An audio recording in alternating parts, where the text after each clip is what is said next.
RTO Jitendra Raghuvanshi ने बुधवार को अपने कार्यालय के हर सेक्शन का निरीक्षण किया। आरटीओ जितेंद्र रघुवंशी एक कक्ष में गए और उन्होंने कामकाज देखा तथा कर्मचारियों से बातचीत भी की। आरटीओ जितेंद्र रघुवंशी ने कहा कि आरटीओ दफ्तर के कामकाज में सुधार लाने के लिए उनके द्वारा निरीक्षण किया गया है और ये देखा गया है कि कहां कमियां हैं, जिन्हें जल्द दूर किया जाएगा। जो कार्यालय की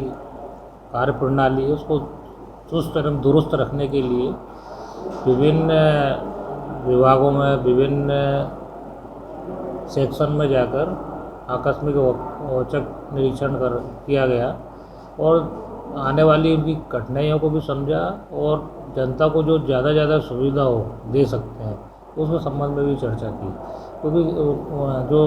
सेक्शन में बैठे हुए जो भी हमारे कर्मचारी हैं उनको किस तरह की दिक्कत का सामना करना पड़ रहा है और वो किस तरह से अपनी दक्षता से काम कर पा रहे हैं या नहीं कर पा रहे हैं, इसका एक हमारे द्वारा अभी विभिन्न शाखाओं में जाकर उसको देखा गया है और कुछ हमें जो कुछ कमियां पाई गई उसको हमने दुरुस्त करने का निर्देश दिया गया है। और इस तरह का जो कार्यालय में औचक सेक्शन में जो निरीक्षण किया जाना आवश्यक है, जिससे कि कार्य प्रणाली दुरुस्त एवं चुस्त रहती है और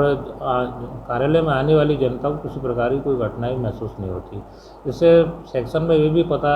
करता है कि समय पर हम काम कर रहे हैं कि नहीं, हमारे कर्मचारी समय पर काम कर रहे हैं कि नहीं और जनता को समय पर उनका कार्य करके दे रहे हैं कि नहीं और समय पर वो इस कार्यालय में आ रहे हैं कि नहीं। इस तरह की जनरल एक सभी विभागों में इस तरह का होता है, तो हमारे द्वारा भी ये समय समय पे किया जाता है और किया जाता रहेगा।